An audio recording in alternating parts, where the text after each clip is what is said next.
காதலின் உயிரோடும் உணர்வோடும் கலந்து வாழுகின்ற அன்பு உறவுகள் அனைவருக்கும் வணக்கம்.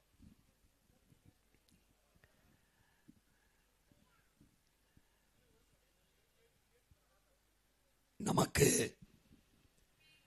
இந்த நாடு மதிப்புமிக்க வாக்கு என்கிற உரிமையை தந்தது. ஆனால் அதை பயன்படுத்தி என் பெற்றோர்கள், எங்கள் உடன் பிறந்தார்கள், எங்களுக்கு ஒரு மதிப்புமிக்க வாழ்க்கையை ஏற்படுத்தி தரவில்லை. சரியானதை வாங்கி கொடுத்து வளர்த்தீர்கள். நல்ல உணவு, நல்ல சட்டை, நல்ல உடை எல்லாம் வாங்கி கொடுத்தீர்கள். ஆனால் எங்கள் எதிர்காலத்தை தீர்மானிக்கிற ஒரு நல்ல தலைவனை எங்களுக்கு தேர்வு செய்து தரவில்லை.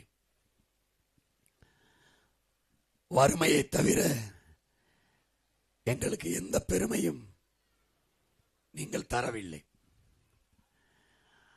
இங்கே எல்லோருக்கும் பதவியை கொடுத்தீர்கள். எம் மக்களுக்கு அவர்களால் எந்த உதவியும் கிடைக்கவில்லை. பிறகு எதற்கு உங்களுக்கு வாக்கு? எதற்கு? மாறி மாறி 60 ஆண்டுகளாக இந்த 2 பெரும் கட்சிகளுக்கு வாக்கு செலுத்தி எங்களை, உங்கள் பிள்ளைகளை இந்த வீதியில் போட்டதை தவிர வேற என்ன சாதித்தீர்கள்? என்ன சாதித்தீர்கள்? படிக்க கல்வி வைத்திருக்கிறீர்களா? படித்தால் வேலை கிடைக்க வாய்ப்பு இருக்கா? குடிக்க நல்ல நீர் வைத்திருக்கிறீர்களா? சுவாசிக்க நல்ல காற்று, மூச்சு காற்று வைத்திருக்கிறீர்களா? பயணிக்க பாதை, நல்ல போக்குவரத்து, எரிக்க தடையில்லாத மின்சாரம், எது ஒன்றை உங்கள் வாக்கை வைத்து எங்களுக்கு வாங்கி கொடுத்திருக்கிறீர்கள். உங்கள் வாக்கை வாங்கி அவர்கள் தங்கள் வசதியை பெருக்கி வாழ்ந்ததை தவிர இந்த மக்களுக்கு செய்தது என்ன? என்ன செய்திருக்கிறார்கள்? என்ன கிடைத்திருக்கிறது? விவசாயி விளைவிக்கிற விளைபொருட்களை வாங்கி சேமிக்கிற ஒரு கிடங்கு ஒரு மாவட்ட தலைநகரிலாவது இருக்கிறதா? இல்லை. ஆனால் டாஸ்மாக் சரக்கை பாதுகாக்க எவ்வளவு குளிரூட்டப்பட்ட அறை, காவலர்கள், பாதுகாப்பு, கண்காணிப்பு கருவி வைத்து குடிக்கிற சரக்கை பாதுகாக்கிறவர்கள், உயிர் தேவையா இருக்கிற உணவுப் பொருளை வீதியில் போட்டு முளைக்க வைப்பதை வேளாண் பெருங்குடி மக்கள் பார்த்து கொண்டிருக்கிறீர்களே. எப்படி சகிக்கிறீர்கள்? எப்படி பொறுக்கிறீர்கள்?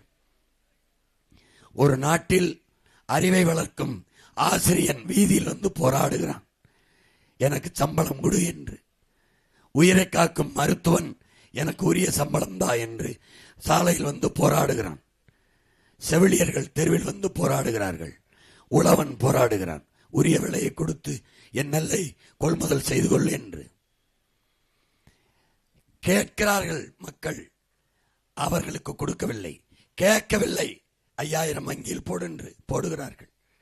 ஆசிரியர்கள் கேட்கிற சம்பளத்தை கொடுக்க அதிகபட்சம் 150 கோடி. ஆனால் இவர்கள் வங்கியில் போட்டதில் இழந்த பணம் 6800 கோடி. எப்படிப்பட்ட ஆட்சி, எப்படிப்பட்ட நிர்வாகம்! டாஸ்மார்க்கை திறந்து வைத்து தன் நாட்டு குடிகளை குடிக்க வைத்து அதிலிருந்து வருகிற வருவாயை வைத்து ஒரு நாடு ஆட்சி செய்யும் என்றால் அது நல்ல ஆட்சியா? எப்படி எப்படி அறம் சார்ந்த ஆட்சியா, அநீதியான கொடுமையான ஆட்சியா என்பதை அறிவார்ந்த எனது சொந்தங்கள் சிந்தித்து பார்க்க வேண்டாமா?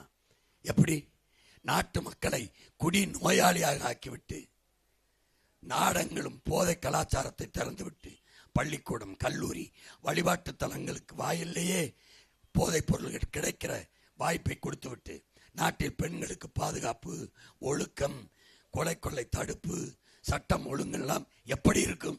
எப்படி இருக்கும்? தாலிக்கும் தங்கம் தந்தார்கள், அரைப்பவன் தந்தார்கள்.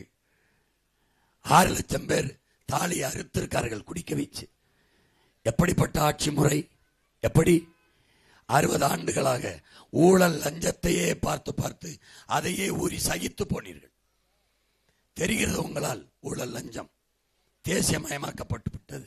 தடுக்க முடிகிறதா உங்களால்? உங்கள் கண்ணு முன்னால் உங்கள் வளங்கள் களவு போகிறது, தடுக்க முடிகிறதா? உங்கள் நிலமங்கும் குப்பை மேடாகிறது, தடுக்க முடிகிறதா? நச்சு கழிவுகளால் உங்கள் தாயின் மடி நனைகிறது, அதை தடுக்க முடிகிறதா? தடுக்க முடிகிறதா? சிப்காடு எல்லா தொழிற்சாலைகளையும் நஞ்சு நஞ்சு நிலம் நீர் காற்று எல்லாம் விஷமாகி போனது. இதே பெருந்துறையில் தண்ணீரில் யுரேனியம் கலந்து விட்டது. 26 கிலோமீட்டருக்கு நீரை எடுத்து குடிக்காதீர்கள், நீரை எடுத்து பயன்படுத்தாதீர்கள் அரசு சொல்லுது. அப்போ பெருந்துறையில் 26 கிலோமீட்டர் தான் நீர் நஞ்சாகி போனதா? 27வது கிலோமீட்டரில் சரியாக இருக்கிறதா? எப்படி? அந்த ஆலையில் உங்களுக்கு என்ன கிடைத்தது? அந்த ஆலைக்கு உரிமையாளன் யார்? 3000-4000 ஏக்கரை பறித்து இந்த தொழிற்சாலையை நிறுவி உங்களுக்கு கிடைத்தது என்ன? என்ன கிடைத்தது? வேலையா? வேலைக்கு என்ன கிடைத்தது? சம்பளம். அதை வைத்து என்ன செய்வீர்கள்? சாப்பிடுவீர்கள். சாப்பாடு எங்கிருந்து வரும்? அந்த நிலத்திலிருந்து தானே வர வேண்டும். எங்கே போனது நமக்கு? எங்கே போனது? இந்த தொழிற்சாலையில் என்ன தயாரிக்கப்படுகிறது? எதை உற்பத்தி செய்கிறார்கள்? இதில் பார்த்தவர்கள் யார்? யார்? கொடுமை. தண்ணீரை குடித்து குடித்து நச்சு நீரை சிறுநீரகம் பாதிக்கப்பட்டு செத்து விழுகிறார்கள். தாய்ப்பாலில் யுரேனியம் கலந்து பிறக்கிற குழந்தைகள் குறையோடு பிறக்கிறது.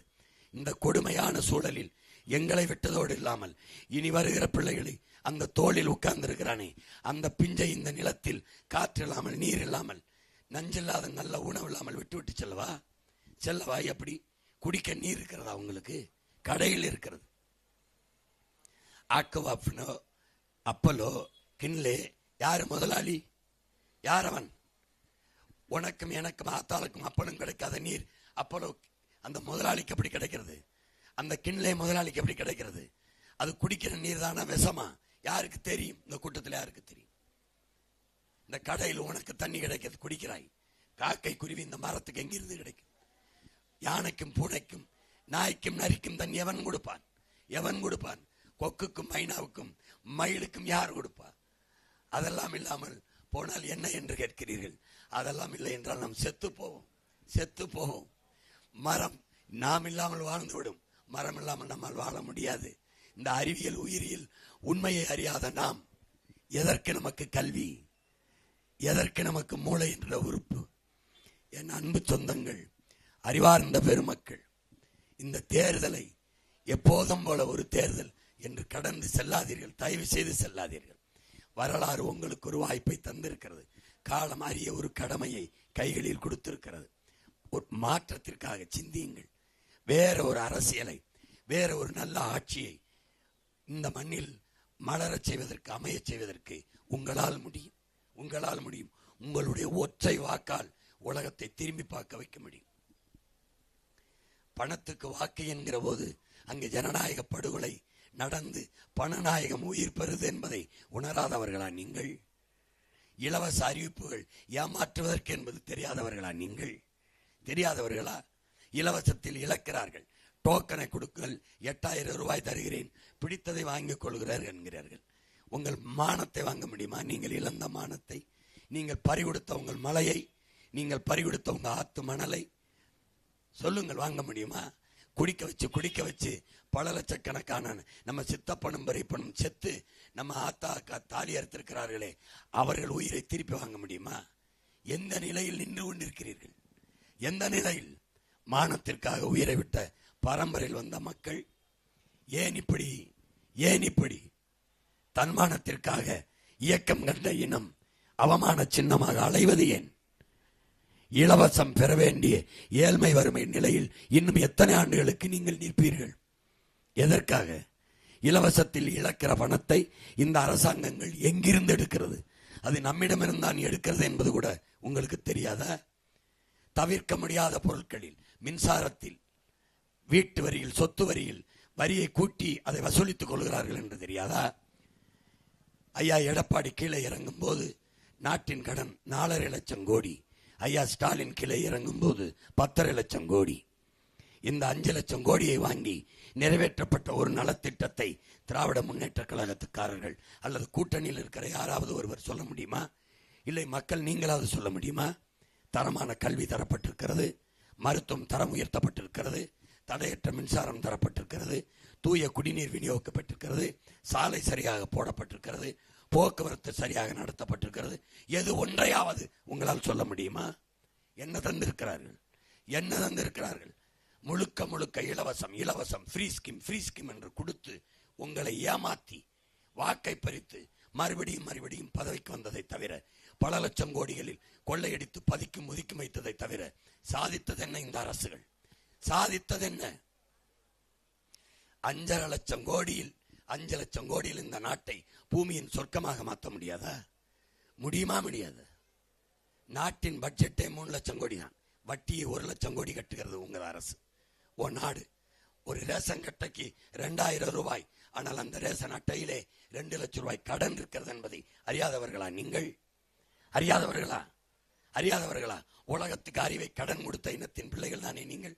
உங்களுக்கு இது தெரியாதா? ஒருவன் வாக்குக்கு காசு கொடுக்கும் போது அவன் முதலீடு செய்கிறான். இந்த தொகுதியில் 30 கோடி முதலீடு செய்தால் மக்களுக்கு சேவை செய்யவா, இல்ல லாப தேவைக்கா, மக்கள் சேவைக்கா? 30 கோடி முதலீடு செய்து வென்றால் 300 கோடி ஈட்டலாம். ஒருவேளை மந்திரி ஆனால் 30,000 கோடி ஈட்டலாம். அவ்வளவுதானே. உனக்கு சேவை செய்வான். ஏன் காசு தர வேண்டும்? ஏன் 30 கோடி செலவழித்து ஒரு தொகுதிக்கு சேவை செய்ய, நல்லது செய்ய வர்றதுக்கு வேண்டாம்? அந்த காந்தியடிகள உனக்கு வேலை செய்ய வர வேண்டாம். எதுக்குடா காசு கொடுக்கணும்? எதுக்கு காசு கொடுக்கணும்? அப்போ இது தெரியாதா? நோட்டுக்கு ஓட்டு, நாட்டுக்கு வேட்டு என்று, பணத்துக்கு வாக்கு, உன் இனத்துக்கு தூக்கு என்று தெரியாதா? வாக்கை வாங்கி கொண்டு வாக்கை செலுத்தும் போது காசை வாங்கி கொண்டு நமக்கு நம்மை வாக்கரிசி போட்டுக் கொள்கிறோம் என்பதை அறியாத மக்களா நீங்கள்? மாற்றுங்கள் தயவு செய்து. ஒரு மண்ணில் புரட்சி வருவதற்கு முன்பு மக்களின் மனத்தில் புரட்சி வர வேண்டும் என்கிறார்கள். என் அன்பு சொந்தங்களே, அருமை பெற்றோர்களே, என் உயிரினும் எவுடன் பிறந்தார்களே, மகத்தான மாற்றத்தை உங்களிலிருந்து நீங்கள் தொடங்க முடியும். எனக்குள் எந்த மாற்றத்தையும் ஏற்படுத்த முடியாத நான் சமூக மாற்றத்தை ஏற்படுத்த முடியாது. நான் இந்த சமூகத்தை எப்படிப்பட்ட மாற்றத்திற்கு கொண்டு வர நினைக்கிறேனோ அதை என்னிலிருந்து தான் தொடங்க வேண்டும். நான் ஊழல் லஞ்சத்திற்கு எதிராக இருப்பேன். காசை வாங்கி கொண்டு வாக்கு செலுத்த மாட்டேன். யாரு வந்தால் இந்த நாடு நல்லா இருக்கும் என்பதை ஆய்ந்து அறிந்து யோசித்து முடிவெடுப்பேன். 4 தலைவர்கள், ஒன்று ஐயா ஸ்டாலின், ஒன்று ஐயா எடப்பாடி பழனிசாமி, இன்னொன்று அவர் விஜய் அவர்கள், அடுத்தது உங்கள் மகன் நிற்கிறேன். எல்லோரும் கருத்துக்களை சொல்கிறார்கள். யார் சொல்வது சரி என்று கூட பார்த்து தெரிந்து முடிவெடுக்க முடியாதவங்களால், யாரிடத்தில் உண்மை நேர்மை இருக்கிறது என்று அறிய முடியாதா? யார் உண்மையிலேயே அக்கறையிலே, யார் இந்த மண்ணுக்கும் மக்களுக்கும் பேரன்பு கொண்டு யார் உண்மையிலே நிற்கிறான் என்பதை தெரியாதா? அதை கூட கணிக்க முடியாதா? அவர் 2000 தருகிறேன் என்கிறார் ஐயா ஸ்டாலின். ஐயா எடப்பாடி குடும்ப தலைவிக்கு 2000 தருகிறோம் என்றார். அவர் விஜய் அவர்கள் 2500 தருகிறேன் என்கிறார்கள். தரட்டும். எங்கிருந்து தருவார்கள்? எப்படி தருவார்கள்? எங்கிருந்து எடுத்து தருவார்கள்? எதுக்கு? இப்போ 2000, அப்ப அடுத்த தேர்தல் வந்தா 4000 ஆகும். இதுதான் வளர்ச்சியா? ஒரு நாடு கடனை வளர்ச்சி என்று காட்டுது. அதுதான் அறிவு சமூகம் பொறுக்குதா? இதுக்குத்தான் உங்களுக்கு கல்வி கொடுக்கப்பட்டிருக்கா? இதுக்குத்தான் மூளை என்கிற உறுப்பும் சிந்தனை திறனும் உங்களுக்கு இருக்கா? ஒன்னும் செய்ய முடியாது. இந்த தேர்தலை மாறுதலுக்கான தேர்தலாக பாருங்கள். போட்டு விட்டீர்கள்.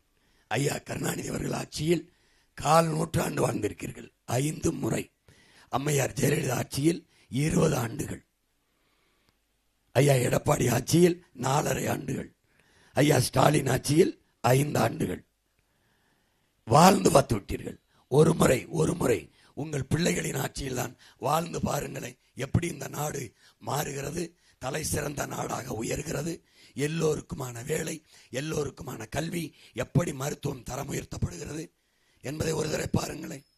உலகத்தின் தலை சிறந்த நாடாக இந்த நாட்டை, நாங்கள் பிறந்த எங்கள் நாட்டை மாற்றி படைக்கிறோமா இல்லையா என்று பாருங்கள். நாங்கள் காசை முன்னிறுத்தவில்லை, கருத்தை, எங்கள் கனவை உங்கள் முன்னால் வைக்கிறோம். நாங்கள் கோடிகளை கொட்டவில்லை, உயர்ந்த கொள்கையை உங்கள் முன்னால் வைத்து இந்த தேர்தல் களத்திலே நிற்கிறோம். எனவே என் அன்பு சொந்தங்கள், என் அருமை பெற்றோர்கள், எங்கள் உயிரினமினிய எங்கள் உடன் பிறந்தார்கள், உங்களை நம்பி நிற்கிற பிள்ளைகள், எங்களுக்கு வாக்கு செலுத்தி எங்களை வெற்றி பெற செய்யுங்கள். இந்த நிலத்திலே போட்டியிடுகிற என் தங்கை, பவானிசாகர் தொகுதியிலே போட்டியிடுகிற என் அன்பு தங்கை, செவிலியராக இருக்கிற சௌந்தர்யா அவர்களுக்கு சேவை பெண்கள் எல்லாம், நர்சுகள் எல்லாம் வீதியில் நிற்கிறார்கள். கொரோனா வந்த நேரத்தில் என் அன்பு பெற்றோர்களே, என் அருமை சொந்தங்களே, கொரோனா வந்த நேரத்தில் ஒரு தனியார் மருத்துவமனை ஒரு கொரோனா நோயாளியை மருத்துவம் கொடுத்து பாதுகாத்தது என்ற செய்தியை நீங்கள் கேட்டதுண்டா? அல்லது அப்படி ஒன்று நடந்ததுண்டா? இல்லை. அரசு மருத்துவர்கள் தான் தங்கள் உயிரை பொருட்படுத்தாது கொரோனா நோயாளிகளுக்கு, கொரோனா தொற்று நோய் வந்தவர்களுக்கு மருத்துவம் கொடுத்தார்கள். தங்கள் உயிரையும் பொருட்படுத்தாது செவிலியர்கள் அவர்கள்தான் சேவை செய்தார்கள். அப்போது அரசு மருத்துவர்கள் கடவுளாக தெரிந்த இவர்களுக்கு, செவிலியர்கள் தேவதைகளாக தெரிந்த இவர்களுக்கு இன்று தேவையற்றவர்களாக தெரிகிறார்கள். பணிக்கு ஆட்கள் பத்தவில்லை என்று அவசர அவசரமாக கூடுதலாக செவிலியர்களை சேர்த்தார்கள். உங்களுக்கு பணி நிரந்தரம் தருகிறோம் என்ற வாக்குறுதியை கொடுத்தார்கள். நீங்கள் கொடுத்த வாக்குறுதியை நிறைவேற்றுங்கள் என்று வீதியில் நிற்கிறார்கள். எங்களுக்கு பணி நிரந்தரம் கொடுங்கள் என்று வீதியில் நிற்கிறார்கள். அந்த செவிலியரில் ஒரு தேவதை தான், ஒரு சேவை மகள் தான் என்னுடைய தங்கை சௌந்தர்யா. தயவு செய்து என் அன்பு சொந்தங்களே, மருத்துவமனையில் சேவை செய்த என் தங்கை இந்த மண்ணுக்கு மக்களுக்குமாக சேவை செய்ய வந்திருக்கிறார். பல மருத்துவர்களை இங்கே வேட்பாளராக, முன்கள போராளிகளாக நிறுத்தினேன். செவிலியரை நிறுத்தினேன், அறிவார்ந்த பிள்ளைகளை நிறுத்தினேன். அறிவு சமூகம் படையுங்கள், தேக மருத்துவம் பிறகு செய்யுங்கள், தேசம் கெட்டு கிடக்கிறது, அதற்கு மருத்துவத்தை செய்யுங்கள் என்று மருத்துவர்களை நிறுத்தினேன். கற்றறிந்த பிள்ளைகளை களத்திற்கு வாருங்கள், சமூகம் சீர்கெட்டு கிடக்கிறது, அதை சீர் செய்யுங்கள். நாடே குப்பை மேடாக இருக்கிறது, கூட்டி அள்ளுங்கள் என்று இங்கே சுத்தம் சுகம் தரும் என்று எல்லோரும் சுவத்தில் எழுதி வைக்கிறார்கள். இறங்கி கூட்டுவதுதான் யார் என்று தெரியவில்லை. அதனால் நம்ம தெருவை கூட்டுவோம், தேசம் தானாக சுத்தமாகும் என்று உங்கள் பிள்ளைகள் வந்து நிற்கிறோம். அறிவு சமூகமே, எங்களை பெற்ற பெருமை மிக்க பெரியோர்களே, என் உடன் பிறந்த சொந்தங்களே, உங்களிடத்தில் உங்கள் மகன் உணர்வோடும் உரிமையோடும் உறவோடும் கேட்கிறேன். எளிய பிள்ளைகள், உங்கள் பிள்ளைகள், எங்களுக்கு எங்களுக்கு எங்களுக்கு பின்னால் பாருங்கள். எங்க அப்பன் அமைச்சர் அல்ல, எங்கள் அப்பன் முதலமைச்சர் அல்ல, சாதி சொல்லி வரவில்லை, மதம் சொல்லி திரட்டவில்லை. செத்துப்போன என் மொழி, செத்துப்போன என் இன உணர்வு, இதை சொல்லி சொல்லி சொல்லி கத்தி 36 லட்சம் மான தமிழ் மக்கள், தன்மான மக்களின் வாக்கை பெற்று 3வது பெரிய கட்சியாக வளர்ந்து தனித்த அங்கீகாரம் பெற்ற கட்சியாக இன்று களத்திலே உங்கள் பிள்ளைகள் நிற்கிறோம் என்றால் அதற்கு காரணம் நீங்கள் எங்கள் மீது வைத்த நம்பிக்கை, நீங்கள் எங்களுக்கு செலுத்திய வாக்கு. 3வது இடத்தில் நிறுத்தி இருக்கிறீர்கள் உங்கள் மகனை, உங்கள் பிள்ளைகளை. உங்களால் இந்த பிள்ளைகளை முதலிடத்தில் கொண்டு போய் நிறுத்த முடியும். அந்த வலிமை உங்க வாக்குக்கு இருக்கிறது, உங்கள் வாக்குக்கு இருக்கிறது. வெற்று வாக்குறுதிகளை தருவதற்கு உங்கள் மகன் தயாராக இல்லை. ஏன்? நான் உங்களை ஏமாற்ற மாட்டேன். என்னை பெற்றவர்களை, என் உடன் பிறந்தவர்களை, என் ரத்த சொந்தங்களை நான் ஏமாற்ற தயாராக இல்லை. தமிழன் ஏமாறக்கூடாது, ஏமாற்றப்படவும் கூடாது. அப்ப என்ன செய்வாய்? சிறந்த கல்வியை தருகிறேன், உலகத்தரத்திற்கு சிறந்த மருத்துவத்தை தருகிறேன், தூய குடிநீரை தருகிறேன். இது 3ஐயும் கட்டணம் இல்லாமல் மிகச்சரியாக, மிகச்சமமாக, மிகத்தரமாக தருகிறேன். எது ஒன்றும் இலவசமாக தரமாட்டேன். ஓசி பஸ் ஓட்ட வந்தவன் அல்ல நான். ஓசி பஸ், ஏசி பஸ் ஓட்டுகிறேன், கட்டணத்தோடு ஓட்டுகிறேன்.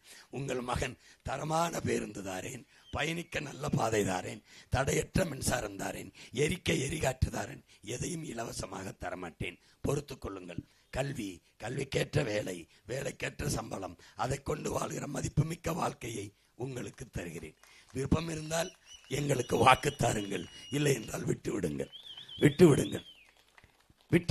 போட்டா போடுங்க, போடலைன்னா போகுங்க, அதை பத்தி பிரச்சனை இல்லை. ஆனால் என் பிறவி கடமை உங்களுக்காக சொல்ல வேண்டியதை சொல்றேன், அவ்வளவுதான். எல்லாரும் வாழணும், நல்லா இருக்கணும்னா உலகத்துல சேவை பொருளாதாரம் என்று ஒன்று இருக்கு. பொருளாதாரத்தில் பல பிரிவு இருக்கு. என்னை பெற்றவர்களே, என் உடன் பிறந்தவர்களே, நம்முடைய தாத்தா ஜேசி குமரப்பா தஞ்சையை தாய்விடமாக கொண்ட மகன். அண்ணல் காந்தியின் நேரடி செயலாளர், தனி செயலாளர். அவர் தற்சார்பு பொருளாதாரத்தை முன்னிறுத்துகிறார். காந்தியின் பொருளாதாரமும் எல்லாம் அதுதான். உங்கள் மகனின் பொருளாதார கொள்கையும் அதுதான்.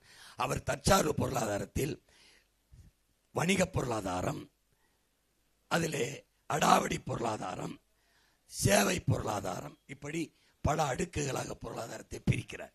இந்த சேவை பொருளாதாரத்தில் வருகிற ரெண்டே ரெண்டு பேர், ஒருவன் வேளாண்குடி மகன், இன்னொன்னு தேனீக்கள்.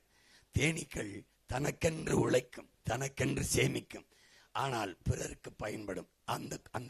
அந்த செயலுக்கு பேர், அந்த கொள்கைக்கு பேர் சேவை பொருளாதாரம்.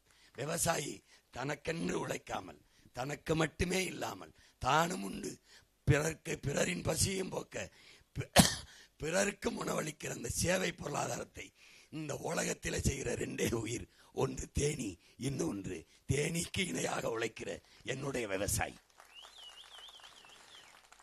அந்த விவசாயிகளே சின்னமாக ஏந்தி உங்கள் பிள்ளைகள் வருகிறோம். ஒரு நாட்டில் எவன் வேண்டுமானாலும் தோற்கலாம், எவள் வேண்டுமானாலும் வீழலாம், விவசாயி வீழக்கூடாது.